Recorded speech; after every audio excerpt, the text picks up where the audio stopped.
Bapa di surga, pagi ini kembali kami mau mendengarkan firman-Mu. Biarlah kami dapat mengerti, memahami, dan merenungkannya dalam hidup kami hari lepas hari. Dan kuatkan kami dengan Roh Kudus-Mu untuk dapat mengerti dan melakukannya sesuai kehendak-Mu. Jadilah dalam hidup kami. Kami percaya bahwa di dalam firman ada kekuatan dan rema yang selalu menjadi perisai bagi hidup kami. Terima kasih Bapa di surga, firman-Mu berkuasa atas hidup kami. Di dalam nama Yesus, Roh Kudus-Mu mengurapi kami dengan firman-Mu. Haleluya. Kami sambut firman-Mu pagi ini dengan sukacita. Pembacaan firman Tuhan pagi ini terambil dari kitab Daniel pasal 1 dan pasal 2. Pasal 1 ayat 1 hingga dengan ayat yang ke-21 dengan perikop di istana Babel yang berbunyi demikian. Pada tahun yang ketiga pemerintahan Yoyakim Raja Yehuda, datanglah Nebukadnezar Raja Babel ke Yerusalem, lalu mengepung kota itu. Tuhan menyerahkan Yehoyakim Raja Yehuda dan sebagian dari perkakas-perkakas di rumah Allah ke dalam tangannya. Semuanya itu dibawanya ke tanah Sinear, ke dalam rumah dewanya. Perkakas-perkakas itu dibawanya ke dalam perbendaharaan dewanya. Lalu raja bertitah kepada Aspenas, kepala istananya, untuk membawa beberapa orang Israel yang berasal dari keturunan raja dan dari kaum bangsawan, yakni orang-orang muda yang tidak ada sesuatu celah, yang berperawakan baik, yang memahami berbagai-bagai hikmat, berpengetahuan banyak, dan yang mempunyai pengertian tentang ilmu, yakni orang-orang yang cakap untuk bekerja dalam istana raja, supaya mereka diajarkan tulisan dan bahasa orang Kasdim. Dan raja menetapkan bagi mereka pelabur setiap hari dari santapan raja dan dari anggur yang biasa diminumnya. Mereka harus dididik selama 3 tahun, dan sesudah itu mereka harus bekerja pada raja. Di antara mereka itu ada beberapa orang Yehuda, yakni Daniel, Hananya, Misael, dan Azaria. Pemimpin pegawai istana itu memberi nama lain kepada mereka.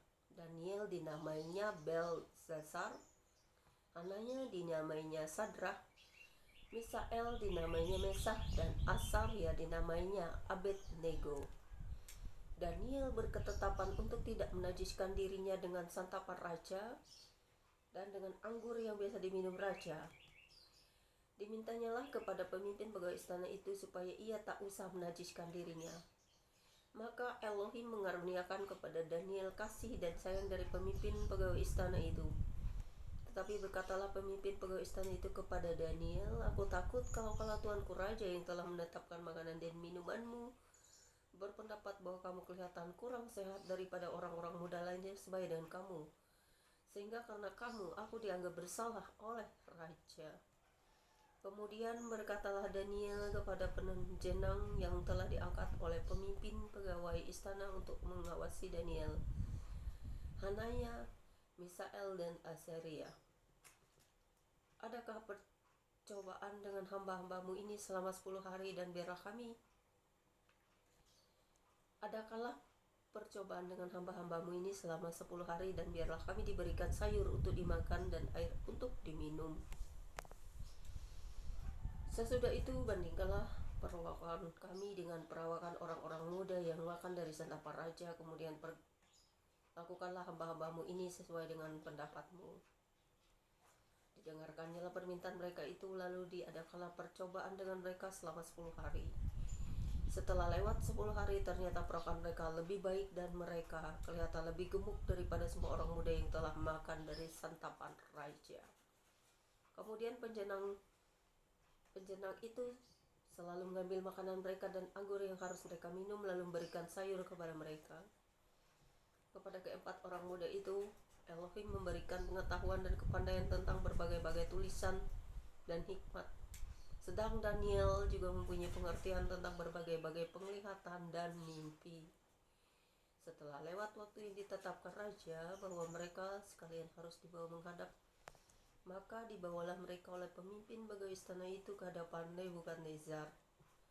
Raja bercakap-cakap dengan mereka, dan di antara mereka sekalian itu tidak didapati yang setara dengan Daniel, Hanaya, Misael, dan Azaria.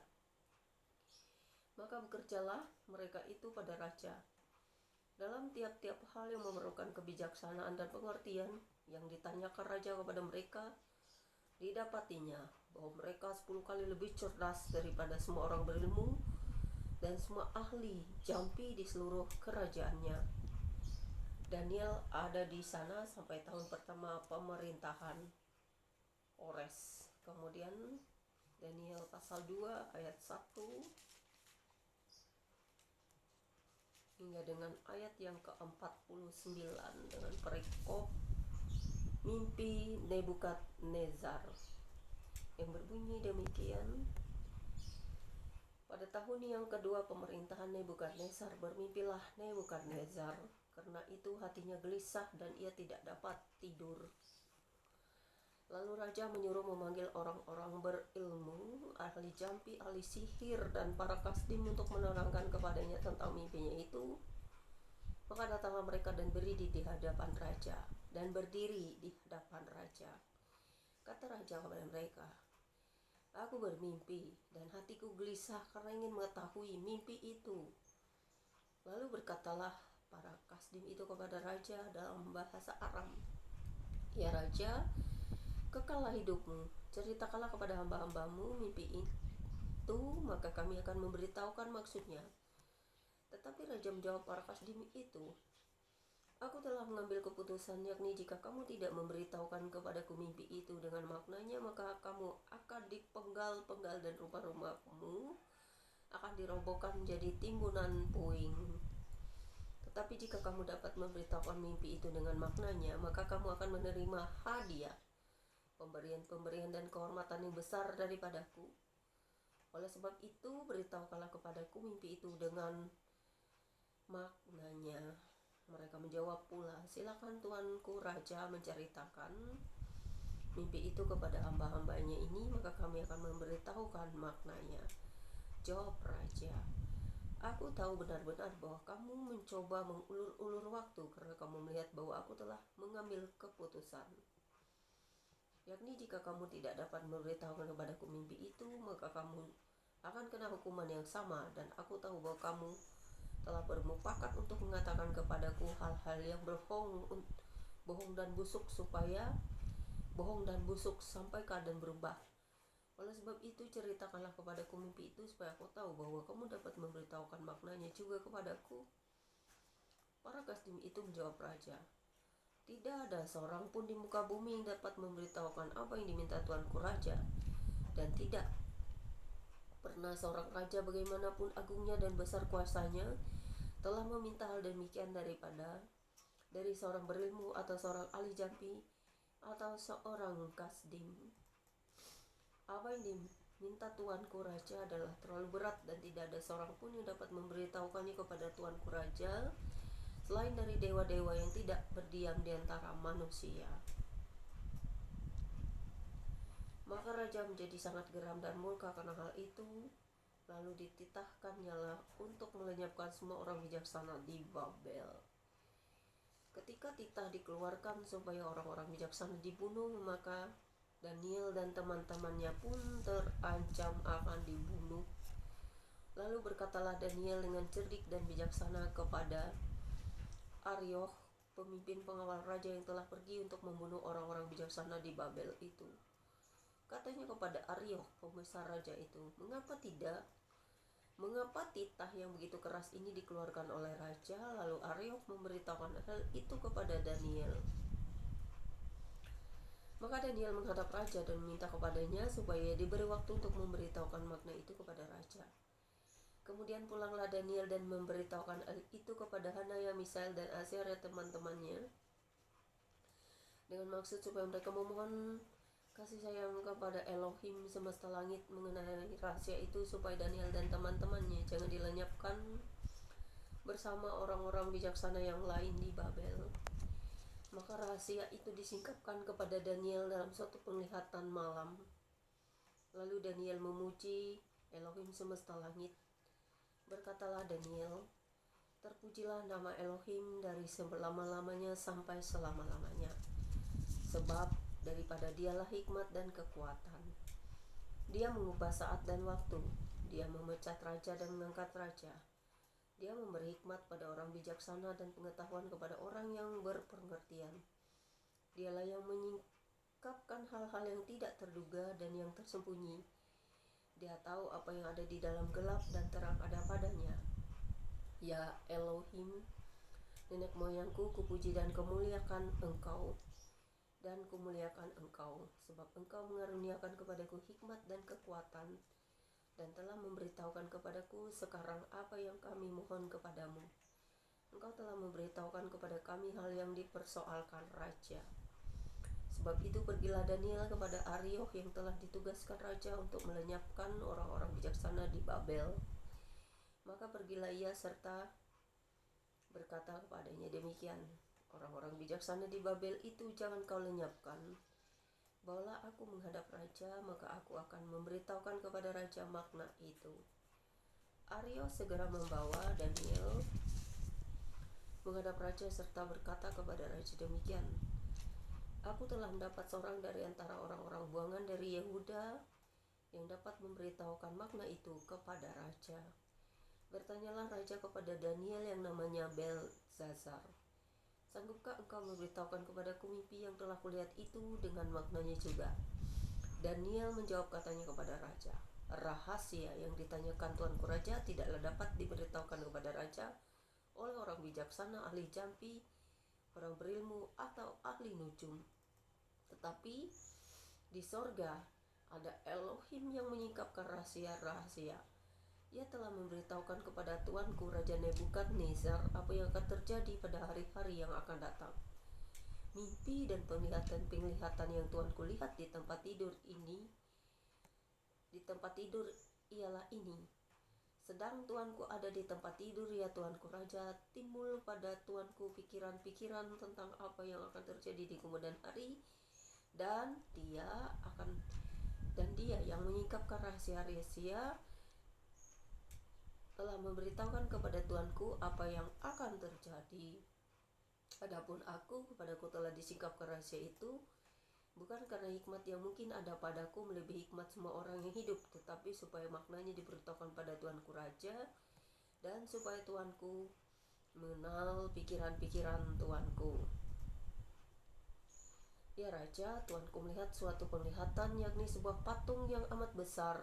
Patung ini tinggi, berkilau-kilauan luar biasa, tegak di hadapan tuanku, dan tampak mendasyatkan. Adapun patung itu, kepalanya dari emas tua, dada dan lengannya dari perak, perut dan pinggangnya dari tembaga, sedang pahanya dari besi, dengan kakinya sebagian dari besi dan sebagian lagi dari tanah liat. Sementara tuanku melihat, terungkit lepas sebuah batu tanpa perbuatan tangan manusia, lalu menimpa patung itu tepat pada kakinya yang dari besi dan tanah liat itu sehingga remuk. Maka dengan seketika diremukkannya lah juga besi itu, besi, tanah liat, tembaga, perak, dan emas itu, dan semuanya menjadi seperti sekam di tempat pengirikan pada musim panas. Lalu angin mengembuskannya sehingga tidak ada bekas-bekasnya yang ditemukan. Tetapi batu yang menimpa patung itu menjadi gunung besar yang memenuhi seluruh bumi. Itulah mimpi tuanku, dan sekarang maknanya akan kami katakan kepada tuanku raja. Ya tuanku raja, raja segala raja, yang kepadanya oleh Elohim semesta langit telah diberikan kerajaan, kekuasaan, kekuatan, dan kemuliaan, dan yang ke dalam tangannya telah diserahkannya anak-anak manusia, dimanapun mereka berada, binatang-binatang di padang dan burung-burung di udara, dan yang dibuatnya menjadi kuasa atas semuanya itu. Tuanku kepada kepala yang dari emas itu. Tetapi sesudah tuanku akan muncul suatu kerajaan lain yang kurang besar dari kerajaan tuanku, yang kemudian suatu kerajaan lagi, yakni yang ketiga dari tembaga yang akan berkuasa atas seluruh bumi. Sesudah itu akan ada suatu kerajaan yang keempat, yang keras seperti besi, tepat seperti besi yang meremukkan dan menghancurkan segala sesuatu, dan seperti besi yang menghancur luluhkan, maka kerajaan ini akan meremukkan dan menghancurkan semuanya. Dan seperti Tuhan kulihat, kaki dan jari-jarinya sebagian dari tanah liat, tukang periuk dan sebagian lagi dari besi. Itu berarti bahwa kerajaan itu terbagi. Memang kerajaan itu juga keras seperti besi, sesuai dengan yang Tuhan kulihat, besi itu tercampur dengan tanah liat. Tetapi sebagaimana jari-jari kaki itu sebagian dari besi dan sebagian lagi dari tanah liat, demikianlah kerajaan itu akan jadi keras sebagian dan rapuh sebagian. Seperti Tuhan kulihat besi bercampur dengan tanah liat, itu berarti mereka akan bercampur oleh perkawinan, tetapi tidak akan merupakan suatu kesatuan, seperti besi tidak dapat bercampur dengan tanah liat.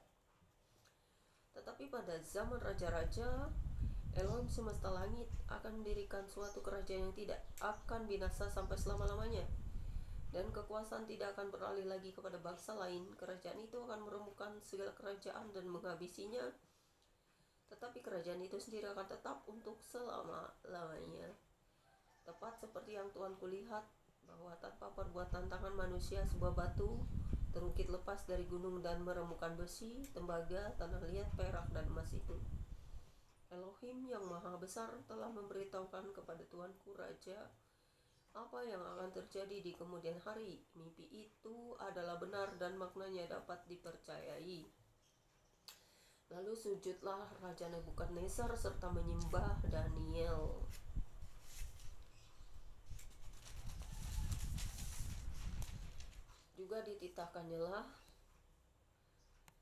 Juga dititahkannya mempersembahkan korban dan bau-bauan kepadanya. Berkatalah raja kepada Daniel, sesungguhnya Elohimmu itu Elohim yang mengatasi segala